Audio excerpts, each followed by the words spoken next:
ஒரு பக்கம் எஸ்பிஐ உடைய வாதம் வைக்கப்பட அதுக்கு உச்சநீதிமன்ற தலைமை நீதிபதி சந்திரசூட் அவர்கள் பதிலடி கொடுக்கும்போது ஒன்றிய அரசுடைய வழக்கறிஞரா இருக்கக்கூடிய துஷார் மேத்தா அவர் எழுந்து என்ன சொல்லிட்டாரு அப்படின்னா, இந்த தீர்ப்பு வெளியானதுல இருந்தே பல்வேறு விஷயங்களை கோர்ட் வளாகத்துல கூட பல்வேறு இன்டர்வியூகள் கொடுக்குறாங்க, சமூக வலைதளங்கள்ல பலருமே எழுதிட்டு இருக்காங்க. இப்படி எழுதுவதற்கு எதிராக உச்சநீதிமன்றம் ஒரு தடை ஆணையை கொடுக்கணும், இப்படி தீர்ப்புக்கு எதிராக யாரும் பேசக்கூடாது அப்படின்ற ஒரு உத்தரவை நீதிபதி அவர்கள் சொல்லணும் அப்படின்னு சொல்லியிருக்கிறாரு. அதை எப்படி பாக்குறீங்க? இது இந்த தேர்தல் பத்திர விவகாரத்தில் பாஜக எவ்வளவு தூரம் பதட்டம் அடைந்திருக்கிறது, கலவரப்பட்டிருக்கிறது அப்படிங்கிறத மக்கள் முன்னால் அம்பலப்படுத்தப்பட்டிருக்கிறது அப்படிங்கிறத அவங்களை இந்த பயத்துக்கு ஆளாக்கி இருக்கிறது. ஒரு உதாரணம் கேட்கிறோம். இப்போ இதை பற்றியே நீங்க பேசக்கூடாது அப்படின்னா, அது இப்போ நீங்க ஒரு தரப்பு வழக்கறிஞர் ஆஜராக, இப்போ பிரசாந்த் பூஷன் இருக்காரு, வழக்கு தொடர்ந்த தரப்பில் ஒருவர் அவர். அப்போ நாளைக்கு நீதிமன்றத்திற்கு வெளியே இந்த வழக்கை பற்றி அவர்கிட்ட ஒரு பேட்டி கேட்டாங்கன்னா அவர் பேசித்தான் ஆவார். இதைத்தான் அவர் சொல்றாரு. அதாவது வளாகத்துக்குள்ளேயே எல்லாரும் இதை பத்தி பேசுறாங்க, பேட்டி கொடுக்குறாங்க அப்படின்னு சொல்றாரு.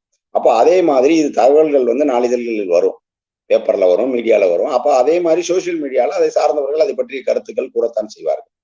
அப்போ இது மக்களுக்கே தெரியக்கூடாது. இப்ப இதற்கு மூடி மறைப்பதற்கு அரசு பின்னால் இருக்கிற இப்ப எஸ்பிஐ எதற்காக பத்திர எண்ணை தரவில்லை அப்படிங்கிற பூனைக்குட்டி துஷார் மேத்தா வாயிலேயே வெளியே வந்துருச்சு. அப்போ ஒன்றிய அரசுக்கு ஆதரவாகத்தான் இவர்கள் அந்த டேட்டாவை தர மறுக்கிறார்கள். அப்போ அப்படிங்கிறது இவரே சொல்றாருல்ல, வெளியே யாரும் பேசக்கூடாது அப்படின்னா.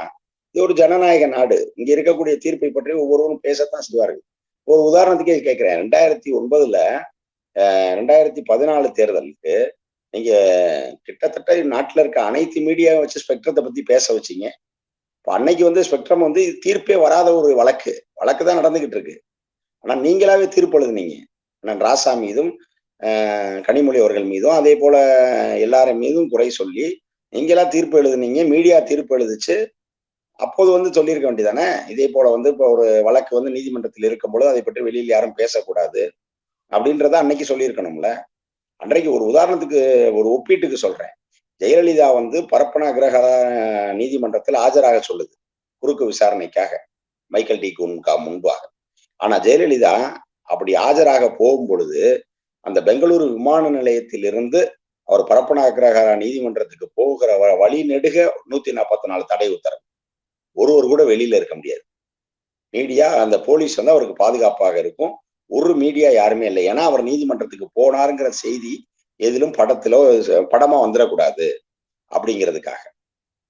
ஆனா கிட்டத்தட்ட அதே நாட்களில் தான் டெல்லி பாட்டியாலா நீதிமன்றத்தில் தொடர்ந்து டெய்லி ஸ்பெக்ட்ரம் வழக்கோட விசாரணை நடந்தது. ஒரு கட்டத்துல அந்த வழக்கை விசாரித்த ஓபி சிங்கே சொல்றாரு, இந்த நீதிமன்றத்துக்குள் ஏன் இவ்வளவு நெருக்கடின்னு கேட்கிறாரு.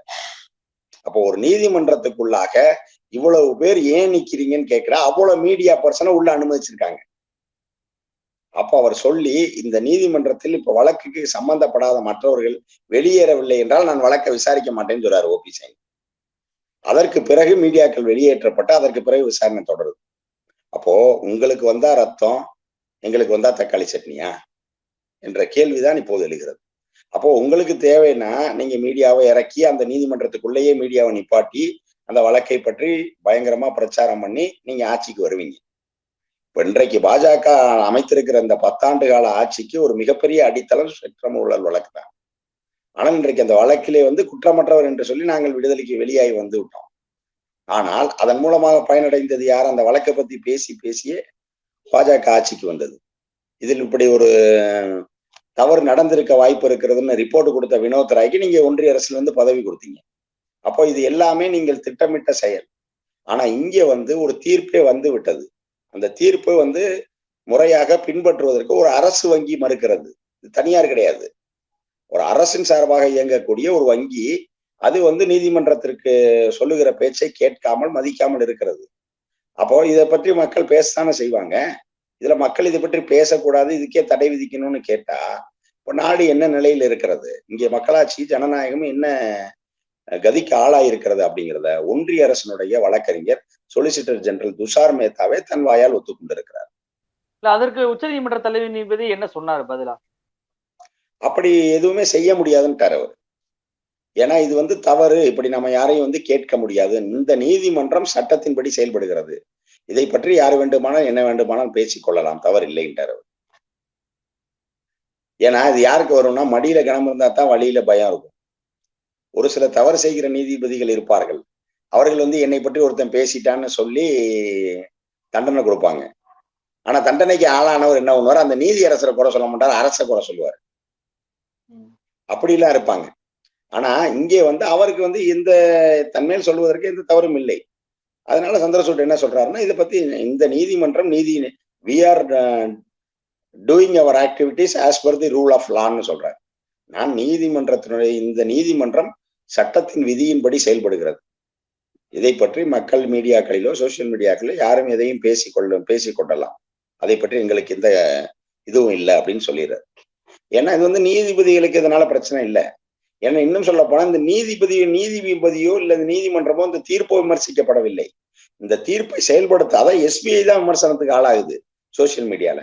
அப்ப எஸ்பிஐ விமர்சனத்துக்கு ஆளாகுதுன்னா எஸ்பிஐ இப்படி செயல்பட வைக்கிற மத்திய நீதித்துறை அமைச்சகமோ இல்ல அதே போல வந்து ஒன்றிய ஆளுங்கட்சியோ இதுல விமர்சிக்கப்படுகிறார்கள். அதற்காக துடிக்கிறார் துஷார் மேத்தா, அவ்வளவுதான். ஒன்றிய அரசுடைய வழக்கறிஞரான துஷார் மேத்தா அவர்களும் இந்த தீர்ப்பை பத்தி பேசக்கூடாதுன்னு சொல்றாங்க. ஆனா தொடர்ச்சியாக பாஜகவினர் இந்த தீர்ப்பு வெளியானதுல இருந்தே பல்வேறு தகவல்களை இப்ப சொல்லிட்டு வராங்க. குறிப்பாக ஒன்றிய நிதியமைச்சரான நிர்மலா சீதாராமன் இது ஒரு நல்ல திட்டம் அப்படி இது ஸ்கிராப் பண்ணிருக்க தேவையில்லை அப்படின்ற ஒரு இதை சொல்றாங்க. இன்னொரு பக்கம் அமித்ஷா இது கருப்பு பணத்தை ஒழிப்பதற்காக கொண்டு வந்த திட்டம், இதை வந்து தடை பண்ணாம இம்ப்ரூவ் பண்ணிருக்கலாம் அப்படின்னு சொல்லி பேசியிருக்காங்க. இப்படி தொடர்ச்சியாக பாஜகவினர் இந்த தீர்ப்பை பற்றி பேசி வருவதை எப்படி பாக்குறீங்க? இது கருப்பு பணத்தை ஒழிக்க வந்த திட்டம் அப்படின்னு சொல்லி சொல்றாங்க.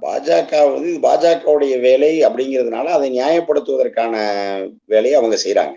இப்போ இதுல ஏன்னா இதுல வந்து பயனடைந்திருப்பது யார்? ஏன்னா மிக அழகாக தெளிவாகவே சொல்லப்பட்டிருக்கு. நீங்க வந்து இப்போ இந்த பணம் யாருக்கு போயிருக்குன்ற விவரத்தை இவங்க இன்னும் அதிகாரப்பூர்வமா சொல்லல. ஆனா நம்முடைய இந்த சோசியல் மீடியா பத்தி ஏன் பயப்படுறாங்கன்னா, சோசியல் மீடியா ஆட்கள் தான் இதை தெளிவா சொல்லிட்டாங்க. இந்த நிறுவனம் இந்த தேதியில் இவ்வளவு பாண்டு வாங்கியிருக்கு. இதற்கு ஒரு வாரத்துக்கு முன்னாடி இந்த நிறுவனத்தின் மீது இடி ரைடு நடந்திருக்கு. அப்போ அந்த பணம் யாருக்கு போயிருக்கும்? யாருக்கு போயிருக்குன்ற நம்பர் சொல்லவே தேவையில்லை, கன்ஃபார்ம் பண்ணிக்கலாம். அப்ப இந்த பர்டிகுலர் நிறுவனம் இவ்வளவு பணம் கொடுத்திருக்கிறது. அதற்கு முன்பாக இந்த நிறுவனத்தின் மீது சிபிஐ ரைடு போயிருக்கு. அப்போ இதெல்லாம் நடத்தப்பட்டிருப்பதால் யாருக்காக? இப்போ இதை பற்றி பேசுவதற்கு வக்கில்லாத எடப்பாடி இன்னைக்கு கூட சொல்றாரு, திமுக இவ்வளவு பணம் வாங்கி இருக்கிறதுன்னு சொல்றாரு. அதற்கு எங்களுடைய பொருளாளர் டி ஆர் பாலு அவர்கள் மிக தெளிவா ஒரு பதில் சொல்லியிருக்காரு. நாங்க வந்து யாரையும் எங்களுக்கு பணம் கொடுங்கன்னு கேட்கல, அவர்கள் திமுக மீது விருப்பத்தில் பணம் கொடுத்திருக்கிறார்கள். ஆனா ஒன்றிய அரசு வந்து தன்னுடைய விசாரணை அமைப்புகளை அந்த நிறுவனத்தின் மீது ஏவி அவர்கள் மீது நடவடிக்கை எடுக்க போகிறோம் என்று மிரட்டி அதன் மூலமா பணம் பெற்றிருக்கிறது. அவங்கள பத்தி பேசுறதுக்கு உங்களுக்கு தைரியம் இருக்கான்னு கேட்கிறாரு.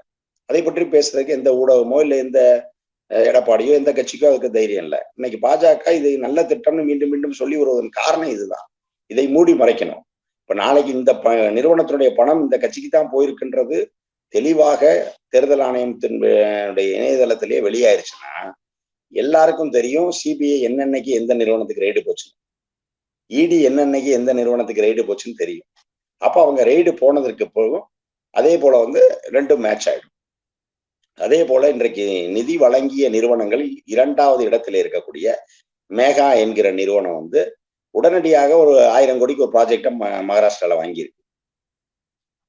அப்போ இதெல்லாம் தெரிய வந்துடும். இன்னைக்கு சொல்றாரு திமுகவுக்கு இவ்வளவு பணம் வந்திருக்குன்னா, திமுகவிற்கு பணம் செலுத்திய நிறுவனம் யாரு, அந்த நிறுவனத்திற்கு அடுத்து வந்து திமுகவுக்கும் என்ன பயனடைஞ்சிச்சுன்றத வேணா நீங்க எடுத்து போடுங்க, அதில் தவறு இல்லைல்ல.